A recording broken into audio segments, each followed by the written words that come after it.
الحمدللہ الذی کفی وعفا وسلام علی عبادہ الذین اصطفی خاصۃ سیدنا محمد المصطفی وعلی آلہ واصحابہ المجتبی الی یوم القضاء اما بعد۔ حضرات، اس وقت رمضان مبارک اور روزوں سے متعلق گفتگو کے دو تین پہلو مختصر عرض کرنے ہیں۔ پہلا سوال، روزے کی تاریخ کیا ہے؟ تو اس کا جواب یہ ہے کہ دنیا کے ہر قوم پر اللہ نے روزے فرض کیے ہیں۔ روزوں کی شکلیں الگ الگ ہو سکتی ہیں، لیکن روزہ ہر قوم پر رہا ہے۔ اس کا ثبوت خود قرآن کریم میں اللہ تعالیٰ شان و فرماتے ہیں کما کتب علی الذین من قبلکم، جس طرح سے تم سے پہلے لوگوں پر ہم نے روزے فرض کیے، اسی طرح سے تم پر بھی روزے فرض ہیں۔ اب دوسری کس قوم پر کس طرح کا روزہ فرض تھا، یہ تو ان کے مذہبوں میں جا کر پڑھنا ہوگا، لیکن اتنا ضرور ملتا ہے کہ ہمارے روزوں اور ان کے روزوں میں کہیں کہیں فرق ضرور رہا ہے۔ مثلا قرآن میں حضرت زکریا علیہ السلام کے روزے کا تذکرہ ہے، تو اس میں ساتھ میں یہ بھی ہے کہ ان کو روزے کے دوران کچھ بولنے کی بھی اجازت نہیں تھی۔ یعنی جیسے ہمارا روزہ کھانا پینا بند کرنے کا نام ہے، تو ان کے روزے میں کھانا پینے کے ساتھ ساتھ بات کرنے کی بھی اجازت نہیں تھی، تو بولنے کو بھی بند کر دیا گیا تھا۔ چنانچہ قرآن کریم اللہ تعالیٰ دو جگہ حضرت زکریا علیہ السلام کے روزے کا تذکرہ کر کے فرماتے ہیں فلن اکلم اليوم انسیہ، میں نے روزے کی نیت کر لی ہے، میں آج کسی انسان سے کلام نہیں کر سکتا، لیکن مجبوری تو پڑے گی، تو اس وقت اشاروں سے میں بات کروں گا، زبان سے نہیں بول سکتا تب تک جب تک کہ میں اعتکاف میں اور روزے کی حالت میں ہوں۔ جناب رسول اللہ صلی اللہ علیہ وسلم کا زندگی کا بہت بڑا زمانہ مکہ شریف میں گزرا اور 10 سال کا زمانہ مدینہ شریف میں گزرا۔ مکہ مکرمہ میں بسنے والی قوم مشرکین تھے اور مدینہ طیبہ میں بسنے والی قوم یہود و نصارہ تھے۔ نصارہ بہت کم تھے، یہود اکثریت میں تھے۔ مکہ مکرمہ کے لوگ بھی روزہ رکھتے تھے، مدینہ طیبہ کے لوگ بھی روزہ رکھتے تھے۔ مدینہ طیبہ کے یہودی روزے رکھتے تھے، مکہ مکرمہ کے مشرکین بھی روزہ رکھتے تھے۔ تو اس کا مطلب یہ ہے کہ دوسری قوموں میں روزہ پایا گیا ہے۔ اسلام میں روزے کی تاریخ کیا ہے کہ سٹارٹ میں جب اسلام نازل ہونا شروع ہوا تو سب سے پہلے نماز فرض کی گئی، روزہ نہیں۔ البتہ لوگ روزہ رکھتے تھے ہر مہینے کے 3 دن، اور وہ خود رکھتے تھے۔ آگے چل کر کے پھر حکم بھی دیا گیا کہ ہر مہینے کے 3 دن کے روزے رکھو، چاچے بہت دنوں تک یہی سسٹم رہا، ہر مہینے کے 3 دن کے روزے رکھے جائیں گے۔ پھر اور آگے زمانہ چلا تو پھر 3 دن کے روزوں کو معاف کر دیا گیا، پھر محرم کے 10 دن کے روزے لازم کیے گئے، عاشورہ کے 10 دن۔ پھر جب اللہ کے نبی ایسا مدینہ طیبہ تشریف لائے ہیں تو رمضان کے روزے فرض ہو گئے، اور وہ روزے جو ہیں وہ باقی تو رہے لیکن ان کا فرض ہونا کا حکم ختم کر دیا گیا۔ اب یہ والے روزے فرض نہیں ہیں، ہاں رکھو گے تو فائدہ بہت ہے، ثواب بہت ہے، لیکن یہ والا روزہ تم پر فرض ہے، یعنی رمضان کا روزہ تم پر فرض کر دیا گیا۔ تو اس طرح سے سٹپ بائی سٹپ گزرتے گزرتے 1 مہینے کا روزہ ہم پر لازم ہوا ہے، وہ ہے رمضان کا۔ سٹارٹ میں جب روزہ فرض کیا گیا تو صرف 1 مرتبہ کھانے کی اجازت تھی، تو رات کو جب آپ نے کھایا وہی رات کا کھانا ہے، وہی سحری ہے، اس کے بعد نہیں کھا سکتے۔ مثلا آفتاب ڈوبنے کے بعد لوگوں نے کھایا، اب جب تک جاگے ہوئے ہیں تب تک تو اور کھا سکتے ہیں آپ، جو ہی آپ سو جائیں گے تو آپ کا روزہ سٹارٹ ہو گیا، اور اگلے دن اب پھر دوبارہ آفتاب ڈوبنے تک یہ روزہ رہے گا۔ شام کو آفتاب ڈوبنے کے بعد کھایا اور پیا، اور جب تک جاگے ہوئے ہیں تب تک کھانا پینے کی اجازت تھی، جو ہی سو جائیں گے تو روزہ سٹارٹ ہو جائے گا۔ اب سحری بھی نہیں کھا سکتے، اور اگلا دن پورا دن اسی حال میں گزرنا ہوگا۔ یہ تھا شروع میں روزہ۔ اللہ تعالیٰ شانہ خران کریم فرماتے ہیں میں دیکھ رہا ہوں یہ تم پر بھاری ہو گیا ہے، اور تم اس میں خلاف ورزی کر جاؤ گے، جو حکم میں نے تمہیں دیا تم اس کو قابو میں نہیں رکھ سکو گے، اس میں تم سے خلاف ورزیاں ہو جائیں گی۔ مثلا میاں بیوی ہیں، انہوں نے شام کو کھانا کھایا، شام کھانا کھانے کے بعد پھر آرام کیا، آرام کرنے کے بعد پھر جاگ گئے، جاگنے کے بعد اپنے پرائیویٹ تعلقات قائم کیے، جبکہ روزہ تھا تو نہیں ہونا چاہیے تھا۔ تو اسی کو اللہ تعالیٰ فرماتے ہیں علم اللہ انکم کنتم تختارون انفسکم، ہم جانتے ہیں کہ تم سے خیانت ہو جائے گی، تم حکم کی پابندی نہیں کر پاؤ گے، اب ہم تم کو معاف کر دیتے ہیں، اب تمہیں اجازت دیتے ہیں کہ پوری رات تمہارے لیے کھانے پینے اور دوسری ضرورت پورا کرنے کی اجازت ہے۔ اب تم کو کھانا پینا بند کیا جاتا ہے صبح صادق سے لے کر کے غروب آفتاب تک۔ اس کے علاوہ باقی جو ٹائم آپ کا ہے، یعنی غروب آفتاب سے لے کر صبح صادق تک، اس میں آپ سب کچھ کر سکتے ہو۔ اس طرح سے روزہ مکمل ہو گیا اور روزے کی فرضیت طے کر دی گئی۔ پھر روزے کی تفصیلات، یعنی روزے کا قانون بتایا گیا کہ کون کون سی صورت میں روزہ چھوڑنے کی بھی اجازت ہے، کون سی صورتوں میں روزہ پیچھے کرنے کی اجازت ہے، کون سی صورتوں میں روزہ سرے سے ہی معاف ہو جاتا ہے، وہ ساری شکلیں تفصیل سے بیان کی گئی ہیں۔ یہ ہے روزے کے بارے میں مختصراً ایک چیپٹر، رمضان روزے کی تاریخ۔ روزے کے متعلق دوسرا چیپٹر جو ہے وہ ہے روزے کے مسائل۔ تو بہت ساری چیزیں وہ ہیں کہ روزے کی حالت میں نہیں کر سکتے، اور کچھ چیزیں ایسی ہیں کہ روزے کی حالت میں کرنے کی اجازت ہے، اس میں کوئی پابندی نہیں ہے۔ مثلا روزے کی حالت میں نہانے کی اجازت ہے، عطر لگانے کی اجازت ہے، تیل لگانے کی اجازت ہے، پاؤڈر استعمال کرنے کی اجازت ہے، سونے کی بھی اجازت ہے۔ اسی طرح سے میاں بیوی آپس میں ایک دوسرے کو ہینڈ شیک کریں، اس کی بھی اجازت ہے، کس کریں اس کی بھی اجازت ہے۔ بس یہیں تک روزے کی حالت میں۔ روزے کی حالت میں بات کرنے کی بھی اجازت ہے، چلنے کی بھی اجازت ہے، فون کرنے کی اجازت ہے، یہ تمام چیزیں الاؤ ہیں۔ مسواک کرنے کی اجازت ہے، صفائی کرنے کی اجازت ہے، ناخن کاٹنے کی اجازت ہے، بال کاٹنے کی اجازت ہے، یہ تو ہیں عام۔ لیکن اگلا چیپٹر جو ہے وہ ذرا سا سمجھنے کا ہے، وہ یہ ہے کہ آج کا زمانہ چونکہ میڈیکل کی فیسلٹیز کا زمانہ ہے، اس لیے بے شمار دوائیاں ایسی استعمال ہوتی ہیں جو پہلے زمانے میں نہیں ہوا کرتی تھی۔ تو اب ان کے بارے میں سوال یہ ہے، کیا روزے کی حالت میں یہ ساری چیزیں کر سکتے ہیں؟ یعنی مثلا روزے کی حالت میں انجیکشن لگانا، پھر انجیکشن جو ہے وہ وین میں بھی ہوتا ہے، روزے کی حالت میں گلوکوز چڑھانا، روزے کی حالت میں ڈرپ لگانا، روزے کی حالت میں خون نکالنا یا خون چڑھانا، روزے کی حالت میں انسولین لینا، روزے کی حالت میں انہیلر استعمال کرنا، اسی طرح سے روزے کی حالت میں آکسیجن لینا، یہ اور اس جیسے بے شمار مسائل ہیں جو آج کل کی میڈیکل کی فیسلٹیز کی بنیاد پر پیدا ہوئے۔ جب ان تمام یہ کوئی پریشانی نہیں ہے، یہ چیزیں آج استعمال ہوتی ہیں، تو اسلام کو فیصلہ کرنا ہے ان میں سے کون کون چیز استعمال کر سکتے ہیں اور روزے میں کوئی فرق نہیں پڑے گا۔ چنانچہ تقریباً دنیا میں ہر سوسائٹی میں لوگ سمجھتے تھے کہ انجیکشن لگانے سے روزہ ٹوٹ جاتا ہوگا، پھر اگر وین میں انجیکشن کیا گیا تو اس سے تو ضرور ٹوٹتا ہوگا، یا اسی طرح سے اگر کسی نے ڈرپ چڑھایا تو اس سے بھی روزہ ٹوٹتا ہوگا۔ یہ تو عوام کا ذہن تھا اور ہر جگہ تھا۔ ہم نے عربوں میں بھی دیکھا یہ کہ ہاں روزہ ٹوٹ جاتا ہوگا، اور یہاں کے لوگ بھی سمجھتے تھے۔ لیکن خود اسلام کا اپنا فیصلہ یہ ہے، اور وہ فیصلہ کیسے سامنے آئے گا؟ ظاہر علماء کے ذریعے سے۔ اور علماء یہ مسئلہ کہاں سے نکالیں گے؟ یا تو مسئلہ ہمارا ہوتا ہے قرآن میں یا حدیث میں، اگر قرآن و حدیث میں نہیں ہوگا تو اجتہاد کیا جاتا ہے۔ اجتہاد کا مطلب اس جیسی چیز قرآن و حدیث میں کہاں ہے اس کو سامنے رکھ کر کے دوسری چیز کا حکم ویسے نکالیں گے۔ میں اگر اس کو مثال سمجھانا چاہوں گا تو میں یوں کہوں گا کہ جیسے ہمارے سامنے سوال ہے چاول کھانا جائز ہے ناجائز، تو ظاہر ہے قرآن میں کہیں چاول کا تذکرہ نہیں، اور اللہ کے نبی علیہ السلام نے بھی کبھی زندگی میں چاول نہیں کھایا۔ چاول کا لفظ ایک مرتبہ آپ کی زبان پر تو آیا ہے، آپ نے ایک جگہ لفظ چاول رز استعمال کیا، رز کہتے ہیں عربی میں چاول کو، لیکن آپ نے استعمال نہیں کیا۔ تو اب چاول کو حلال ماننا ہے یا حرام ماننا ہے، یہ ہے سوال۔ اب ہم قرآن و حدیث میں تو نہیں ملے گا کہیں، کیونکہ قرآن و حدیث میں کہیں لفظ نہیں ہے۔ تو اب اس کے لیے ایک اصول ہے، اور اصول کی بنیاد پر فیصلہ ہوتا ہے چیزوں کے بارے میں، یہ حلال ہے یا حرام ہے، اس اصول کو فٹ کرتے ہیں تو فیصلہ ہو جائے گا، اور اسے کو کہتے ہیں اجتہاد کرنا۔ میں آسانی سے دوسری مثال بتاتا ہوں سمجھنے کے لیے۔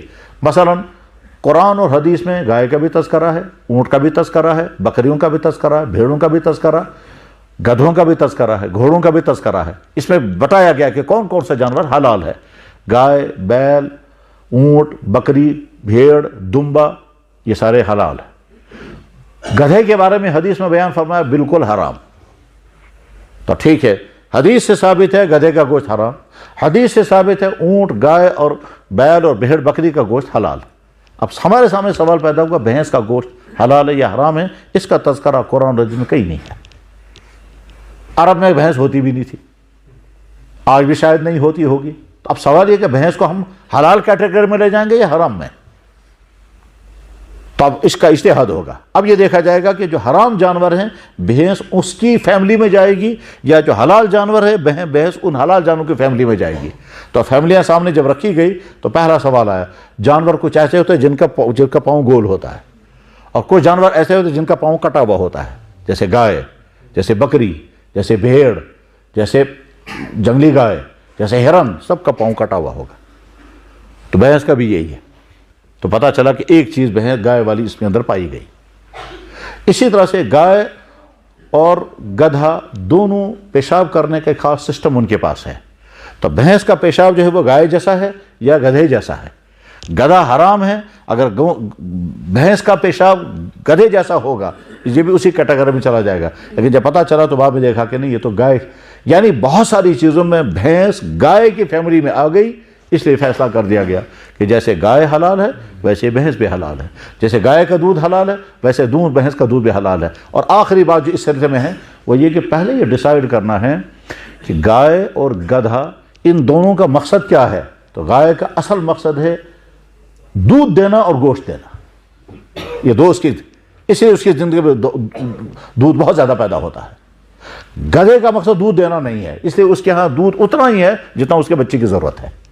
دودھ دینے والا جانور جو ہے اس کے ہاں دودھ زیادہ پیدا ہوگا. اونٹنی, بکری اور گائے اور بھینس, یہ دودھ دینے والے جانور کے اندر دودھ اتنا پیدا ہوگا اس کے بچے کی ضرورت سے بچ جائے گا. اور سواری دینے والے جانور دودھ نہیں دے گا, اس لیے گھوڑی اور گدھی اور کھچر یہ دودھ دینے والے جانور ہیں, ان کے ہاں دودھ اتنا ہی ہے جن کے بچے کی ضرورت پوری ہو جائے گا اور ختم. اب ہم بھینس کو دیکھتے ہیں کہ وہ گائے دودھ دینے والے جانوروں میں سے ہے یا سواری دینے والے جانوروں میں سے ہے. تو جواب ہے کہ بھینس سواری دینے والے جانوروں میں سے نہیں ہے, دودھ دینے والے جانوروں میں سے ہے, اور دودھ دینے والے جانور گائے ہے. یہ میں آسان لفظوں میں سمجھا اجتہاد کیسے ہوتا ہے. تو اب یہ جو دوائیاں آج نئی ہیں, فیسلٹیز ہیں, ان کے بارے میں جب فیصلہ کیا جائے گا کہ یہ استعمال کر سکتے ہیں یا نہیں, تو فقہا نے, جن کا کام ہی یہی ہوتا ہے کہ نئے مسائل کو حل کرتے ہیں, نیا مسئلہ سامنے آ گیا اس کو حل کریں گے, حلال ہے کہ حرام ہے, جائز ہے کہ ناجائز ہے. اللہ کے نبی علیہ السلام کے زمانے میں بلڈ چڑھانے کا کوئی سسٹم نہیں تھا. اب آج کے میڈیکل میں بہت بڑی سہولت ہے یہ کہ ایک کا بلڈ دوسرے کو چڑھایا جاتا ہے, اور اس کے لیے جو تفصیلات ہیں وہ میڈیکل ڈاکٹر بتاتے ہیں, لیکن دوسرے کا خون چڑھا سکتے ہیں یا نہیں. تو اب ہم نے قرآن و حدیث میں دیکھا, قرآن نے کہا, قرآن میں یہ تو ہے کہ خون ناپاک ہے, قرآن میں یہ تو ہے کہ خون حرام ہے, اور یہ بھی ہے کہ خون بہت زیادہ فائدہ مند چیز ہے انسان کے لیے. تو فائدہ مند بھی ہے, ناپاک بھی ہے, حرام بھی ہے. اب ادھر سے چڑھایا جا رہا ہے تو ہم اس کے بارے میں کیا کہیں گے. حضور نبی علیہ السلام کے زمانے میں, صحابہ کے زمانے میں, محدثین کے زمانے میں, فقہا کے زمانے میں نہ بلڈ ڈونیشن کا سسٹم تھا, نہ بلڈ چڑھانے کا مسئلہ تھا. آج کے اب غور کیا گیا, تو غور کرنے کے بعد فیصلہ کیا ہوا, انسان کی باڈی میں ایک چیز ہوتی ہے وہ ہے دودھ, اور وہ فیمیل کی باڈی میں یہ دودھ لکوڈ ہے, یہ پیدا ہوتا ہے نکلتا ہے, پیدا ہوتا ہے نکلتا ہے. اس کا نکلنا جو ہے وہ اس آدمی کے لیے پریشانی نہیں ہے, اور یہ دودھ جو ہے وہ دوسرے کو پلایا بھی جاتا ہے, اپنے بچوں کو پلایا جاتا ہے. یہ ہے دودھ. خون بھی ایسا ہی ہے, خون لکوڈ ہے, پیدا ہوتا ہے نکلتا رہے گا, اور انسان کے لیے بہت مفید ہے. جیسے جیسے وہ لکوڈ دوسرے کو دے سکتے ہیں, اس طرح سے یہ لکوڈ بھی دوسرے کو دے سکتے ہیں. فیصلہ ہو گیا کہ بلڈ ڈونیشن جائز. یعنی اس کے لیے اصول کیا بنا گیا, دودھ. خود جناب رسول اکرم صلی اللہ علیہ وسلم نے دوسری عورت کا دودھ پیا ہے, تو ایک عورت اپنا دودھ جیسے اپنے بچے کو دے سکتی ہے دوسرے کو بھی دے سکتی ہے. دودھ نکلتا رہے گا اور پیدا ہوتا رہے گا. خون بھی سیم ایسی طرح سے ہے کہ خون نکلتا رہے گا, پیدا ہوتا رہے گا. خون بلڈ ڈونیشن والے جب ایک بوتل دودھ دیتے ہیں 24 گھنٹے یا 48 گھنٹے میں پھر واپس دھوڑا جاتا ہے. غرض اس طرح سے اسلام کا فیصلے ہوتا ہے.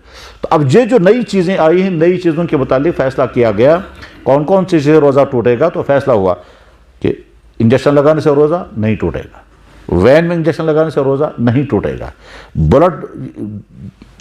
بلڈ دینے سے, نکالنے سے, خون نکالنے سے روزہ نہیں ٹوٹے گا, بلڈ چڑھانے سے بھی روزہ نہیں ٹوٹے گا, ڈرپ چڑھانے سے بھی روزہ نہیں ٹوٹے گا.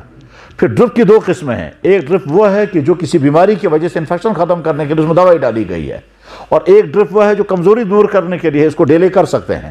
تو جس ڈرپ کو ڈیلے کر سکتے ہیں اس ڈرپ کے بارے میں فیصلہ ہوا کہ آپ پر مغرب کے بعد, افطار کرنے کے بعد یہ ڈرپ استعمال کریں, کیونکہ اس کو آپ ڈیلے کر پیچھے لے جا سکتے ہیں. لیکن جو پیچھے نہیں لے جا سکتے ہیں, اس کو اسی وقت چڑھانا ہے, اس کو اسی وقت روزے کی حالت میں ڈرپ چڑھایا جائے, کوئی حرج نہیں, اس کا روزہ نہیں ٹوٹے گا.